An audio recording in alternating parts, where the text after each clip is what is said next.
I feel very strongly that we are who we choose to be. You're not going to outwork me. It's such a simple, basic concept.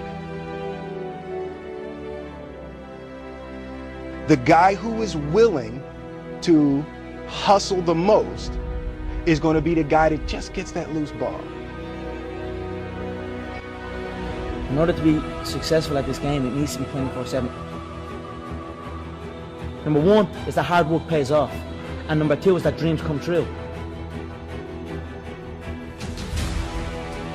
If other people are putting in 40-hour work weeks and you're putting in 100-hour work weeks, then even if you're doing the same thing, you will achieve in months what it takes them a year to achieve. Step one is obsess, get totally focused, unleash your desire, that gives the energy. Step two is not waiting. It's massive action. Keep changing your approach until you find effective execution. Because success at big goals in life don't just fall from the sky. You got to take steps, you got to plan, you got to be progressive about what you're doing. It's hard. Easy is not an option. It's hard living. Life is hard.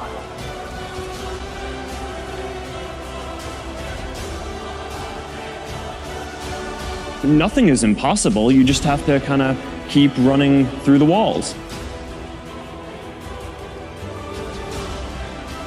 It's always going to take work. If you want to be successful, you want to own things, you want to be in control of your life, you want to own your life, it's always going to take work.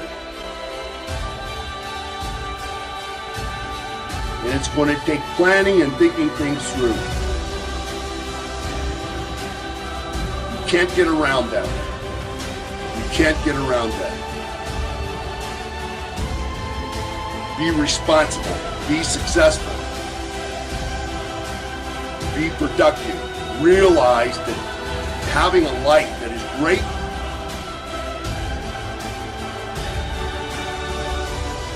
cannot be done without hard work. You know, how long would you give your average kid to learn how to walk?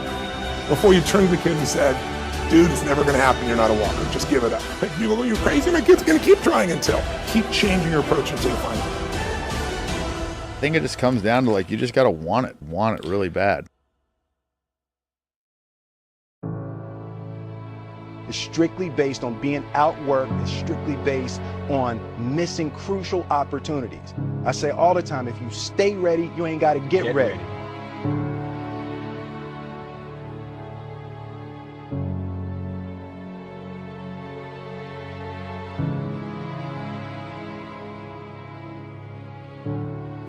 You have to have an emotional investment in what you're doing. If you don't love what you're doing, failure is pretty much guaranteed. Success is not guaranteed by any means, but failure is much more likely if you don't love what you're doing.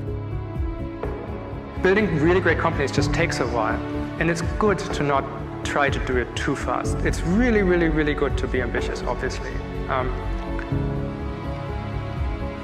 But it's not that great to be too hasty.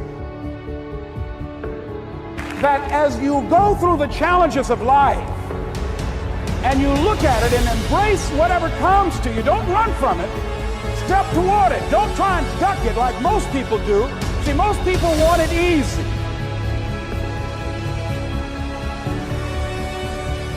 If you're running east looking for a sunset, I don't care how positive you are, you're not going to see the sunset. It's the wrong strategy, right? It's just not going to happen.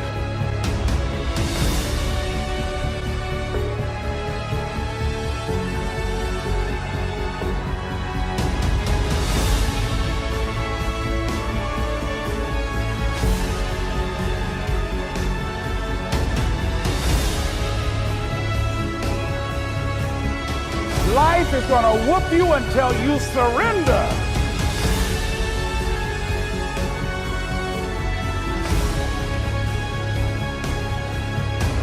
I couldn't understand it then. But after I got through it, then I saw that that was preparing me for bigger and better things. Do what you love, at least a little bit. And if you have to do something else in order to support what you love, do it. Hell, work at McDonald's.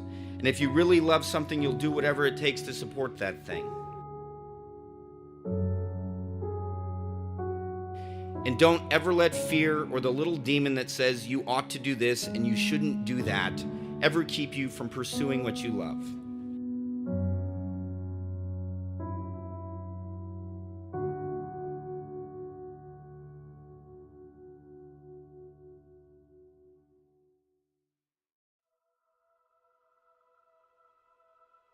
If you know why you're doing something and what it is that you're trying to get, then it's a question of being very, very open to failure, trying again and again and again until you get it.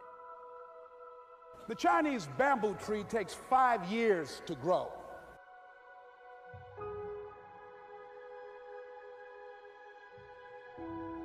You've got to believe in yourself.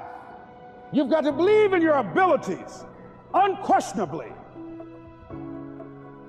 We didn't give up at that point.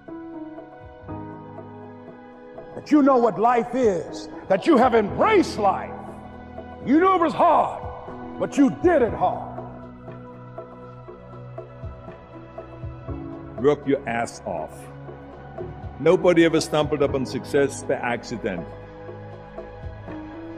You never want to fail because you didn't work hard enough. I always believed no stone unturned. Work your butt off. That's what I always believed. No matter what you do, work, work, work. No pain, no gain. When people say, I don't have time to work out. Or I have worked so hard all day, I'm tired, I cannot work out anymore. Or I cannot read another book. Or I cannot improve myself. Or I don't have time, or I work so hard that I cannot really improve my business. Or I cannot grow as a person, or any of those things. I mean, the day is 24 hours. You sleep 6 hours, so you have 18 hours left. If it's hard, then do it hard. Listen, when I came to the United States, I remember that I trained 5 hours a day, every day, and I was managing a construction business, and I was a bricklayer, and I went to college also, and I took acting classes from 8 o'clock at night to 12 o'clock midnight. All of that in one day. Every day I did that. I did not worry about it. I knew that I had 24 hours and I didn't want to waste one single hour. That early to bed, early to rise. Work like hell. Just remember, you can't climb that ladder of success with your hands in your pockets.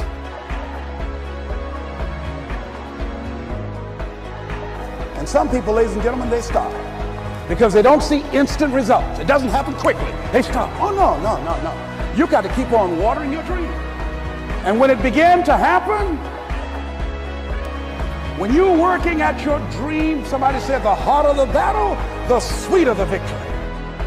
You must work your ass off. It's that simple. The Chinese bamboo tree takes 5 years to grow. When they go through a process of growing it, they have to water and fertilize the ground where it is every day.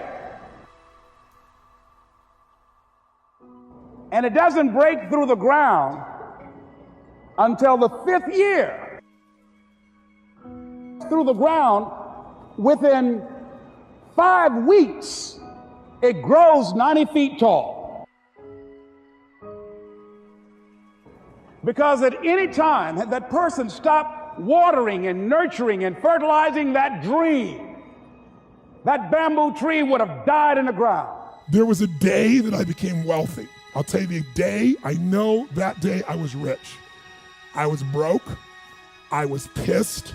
I was angry at everybody else but who? Myself.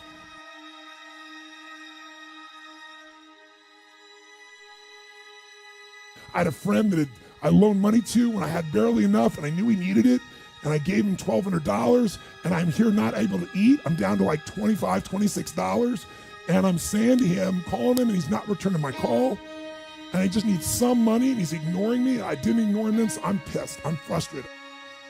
In the midst of all this, I'm also pragmatic. I got 25 and change, call it $26. What the hell am I gonna do? I don't have any plans for economics. I got overhead that's crazy. I'm living in this little tiny apartment, 400 square feet in Venice, California.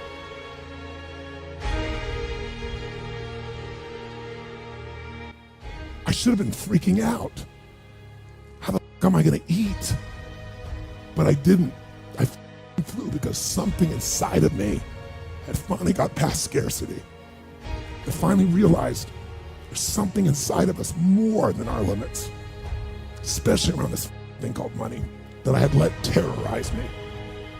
And I got home, and the mailman came that day, and I had no idea how I was gonna have my next meal. And a letter comes, and it's from the guy I loaned the money to.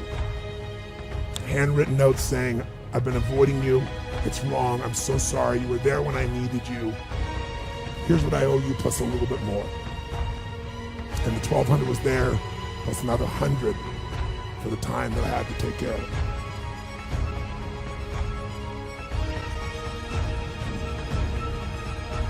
And I cried, and then I decided, what does this mean? I thought, this means that whenever you give, it's always gonna come back, so you don't have to ever think about that shit again. Just give.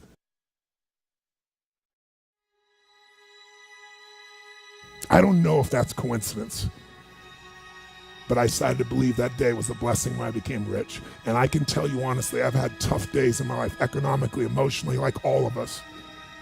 But I've never gone back to that scarcity, I never will. The secret to living is giving. Do it when you don't have it, and I promise you, scarcity will leave your life.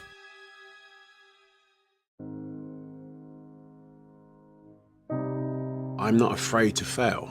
I'm not afraid to fall over, make a mistake. That oftentimes cripples people on the onset of getting into anything. The first time I ever picked up the DJ decks, it was horrible now, but I'm not afraid of that. I'm not afraid of that feeling. It actually propels me and works quite the opposite. I can do 18, 22 hours a day easily. I'm a veteran at being able to look at an opportunity and go, is that going to take me further or not? Some people don't have that. You won't. It's something you develop. You know, that's why most times out of 10, any head of a company has been doing it for a long time, because they inherently can make a decision in the blink of an eye. But you have to learn that. My breakthrough was actually deciding I wanted to be an actor. The other thing that's important, I think, is to keep your head down. You know, keep your head down. Like when I swim 25 laps, guaranteed if I look up and start counting those laps, I'm petered out by 15. If I put my head down and keep working away and work at technique, work at internal rhythm, work at, I hit that length, I don't even know what length I'm on, guarantee you I'll look up and it'll be 20 and 3 more to go. I think people find themselves incrementally checking how far they've got. And that, you know, when you compare it to anybody else or whatever, it's just it's a recipe for disaster. Just keep banging on, you know, that's the most important. Mountain climbers will probably tell you the same thing, you know, there's no point looking. The difference between climbing 100 feet and climbing 500 feet is a point of view. You won't know you're at the top until you get there, pal. And that's what you need to remember. Just don't look down. It changed my life. It turned my dreams into a reality. It gave me an actual, tangible target to go, oh, actually, I could do this. That was my biggest breakthrough. Of course, there have been numerous breakthroughs over my career and my life, which I'm all proud of, but none so much as that realization that I want to be an actor. Know what your target is. Don't guess it. Be as clued up as the next man, because that's That's your petrol. That's your fuel to get you moving. If you don't know where you're going, what your targets are, you're never going to get there. Period. Work hard, sleep less. For a moment, consider the things your mind has brought you. Everything you have, your work, your relationship with your family and others, your philosophy of life, all come to you as a result of using your mind. Now consider the estimate made by experts. You have probably been operating on less than 10% of your mental capacities, much less. Man is using a very small fraction of his capacities.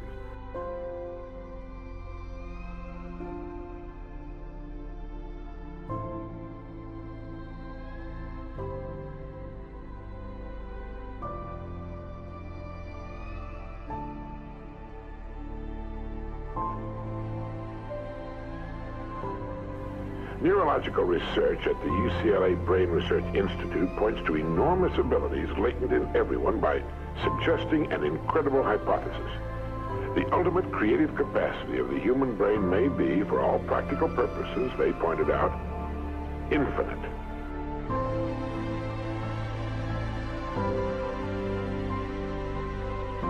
Man is a vast storehouse of data. But we have not learned how to program ourselves to utilize these data for problem-solving purposes. Man, under average conditions of work and life, uses only a small part of his thinking equipment. If he were able to force our brain to work at only half its capacity, we could, without any difficulty whatever, learn 40 languages. The reason that people don't do stuff, one is it's hard, and two is it's risky.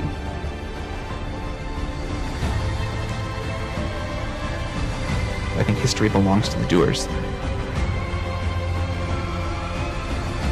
And I think you should take a risk.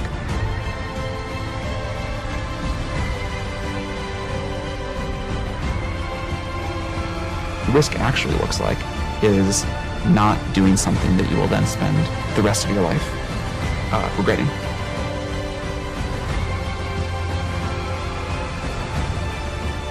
I think most people give up on things way too early. So the mistake that most people make is they try something, it does not immediately work.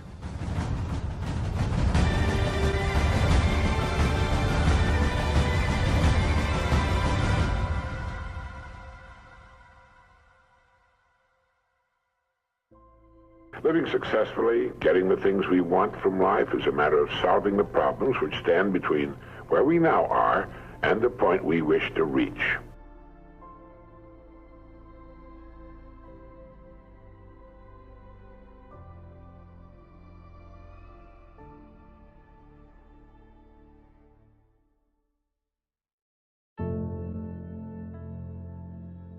Be the person that does more for others. No one is without problems. They're a part of living. Life will just be anything you want out of it, really is what it is. And so the way to do that is every day work harder on yourself than anything else.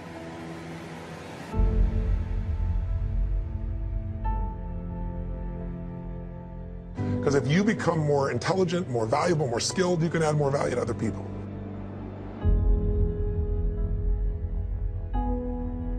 Yeah, I think if you don't actually believe what you're doing is really important, if you don't derive satisfaction from what you're doing, then you will not be able to sustain all of the bad things that happen in the incredibly long period of time that the bad things happen over. And so the only motivation that I have seen work for people over a long period of time is enjoyment in what they're doing and an intense belief that it matters.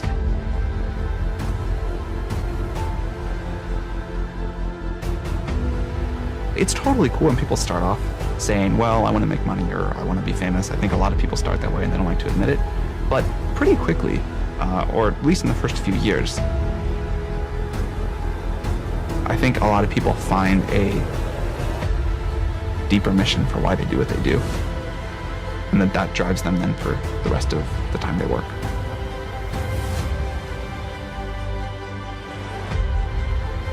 So the point is you don't have to wait in line. You don't have to do it the way everybody else has done it. You can do it your way. You can break the rules.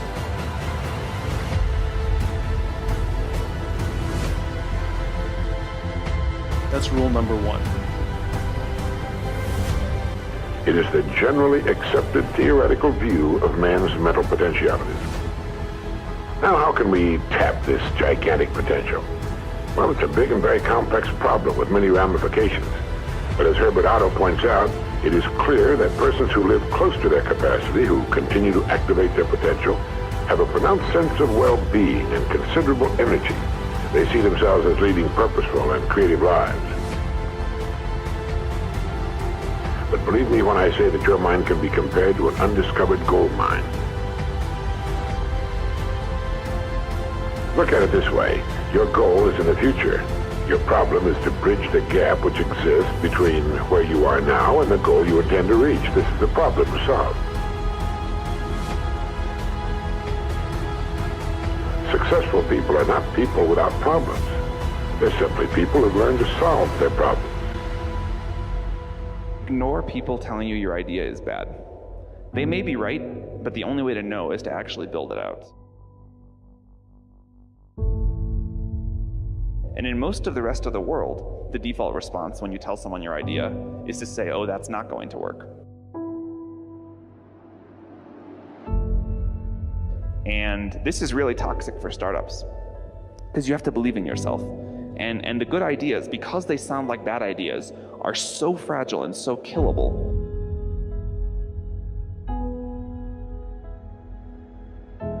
That you have to be really careful to insulate yourself against this.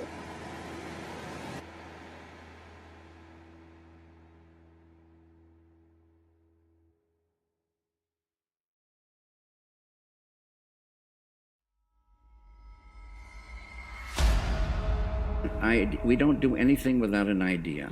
So they're beautiful gifts.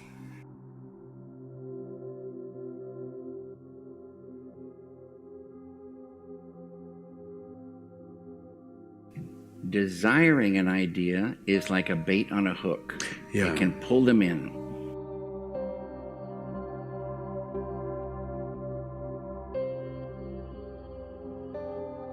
And if you catch an idea that you love, that's a beautiful, beautiful day. And you write that idea down so you won't forget it.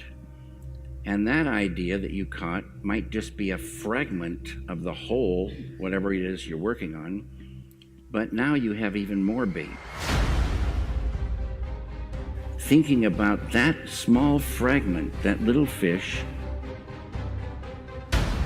will bring in more, and they'll come in and they'll hook on. And more come in, and pretty soon you might have a script.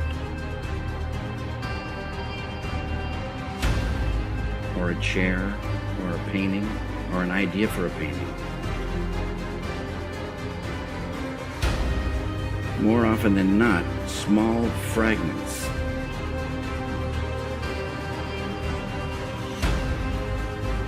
I like to think of it as in the other room, the puzzle is all together. But they keep flipping in just one piece at a time. After 7 weeks, they say, you know what, I tried this thing. It's just not meant to be, and I have too many other projects, so they immediately give up. Being young and unknown and poor, that is actually a great gift in terms of the amount of risk you can take. That's a beautiful thing to think about.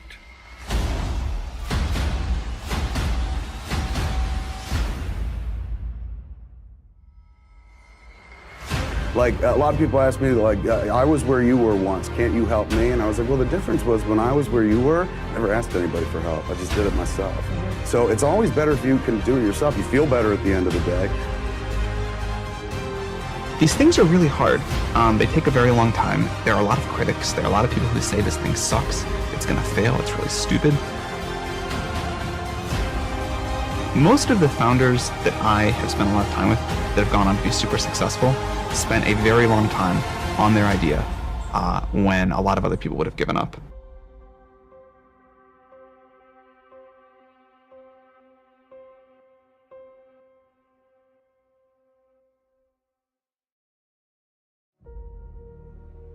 there's always a sense that people have that it's really hard to come up with answers.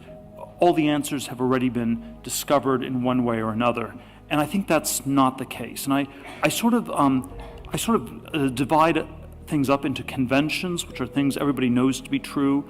At the other extreme, there are mysteries, things that nobody can figure out, and in between are these things that I call secrets, which are things that you could figure out. They're hard, but if you really work at it, you could figure something out.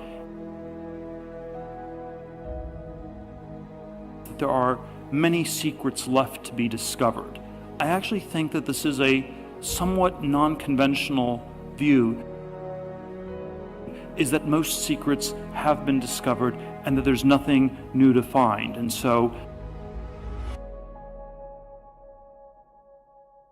I think there are a lot of fields where new things can be found. We're often discouraged by sort of a version of globalization. We think there are 7 billion other people in the world, and there will always be someone who will have already thought of it. And if no one will have thought of it before us, it must be almost impossibly hard. And so it ends up being this sort of self-fulfilling thing where we don't even try.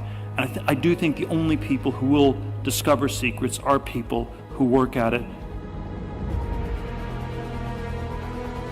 Many of these great companies have something like this at the core.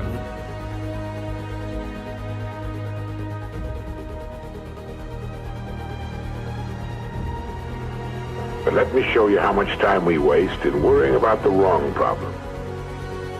Here's a reliable estimate of the things people worry about.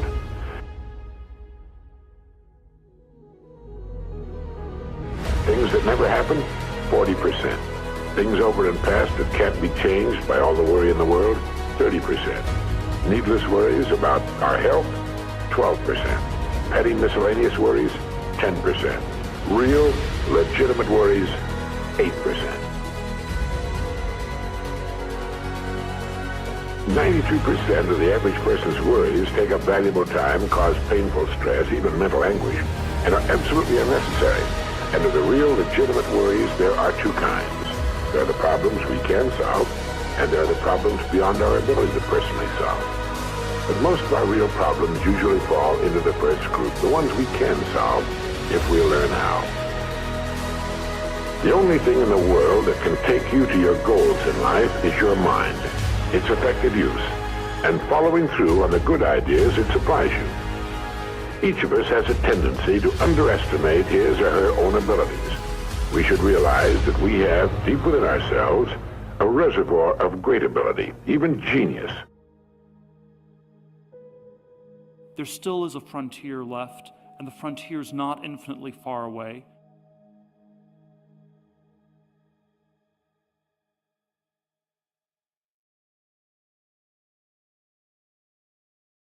But there are many places where you can still get to the frontier. There are many directions you can go where the frontier is close and where there's a lot left to be discovered. Now I'm going to assume you've decided upon a goal. Your problem is, how do I achieve it?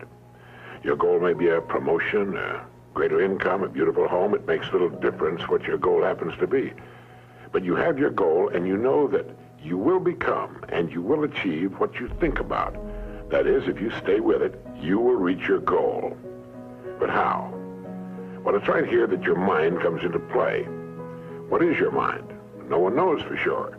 Perhaps the best way to describe it is to quote Pulitzer Prize-winning playwright Archibald MacLeish. The only thing about a man that is a man is his mind. Everything else you can find in a pig or a horse. The human mind is the one thing that separates us from the rest of the creatures on Earth. In order to reflect just a moment on the human mind, consider what it's accomplished. Human knowledge has advanced more in the past 50 years than in all the preceding 10,000 years of human civilization. We're entering an entirely new age of man, the age of the mind, and you own one, free and clear.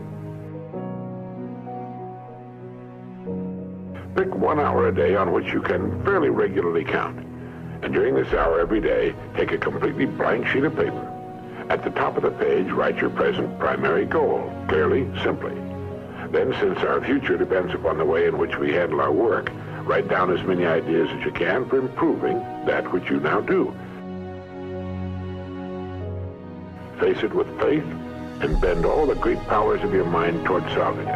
And believe me, solve it, you will.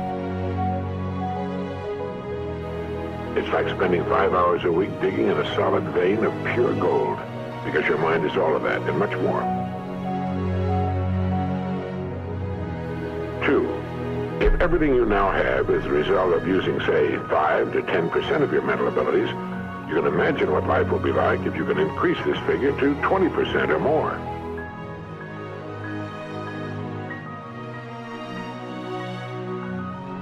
Successful people are not people without problems. They're simply people who've learned to solve their problems. Just one great idea can completely revolutionize your work and, as a result, your life.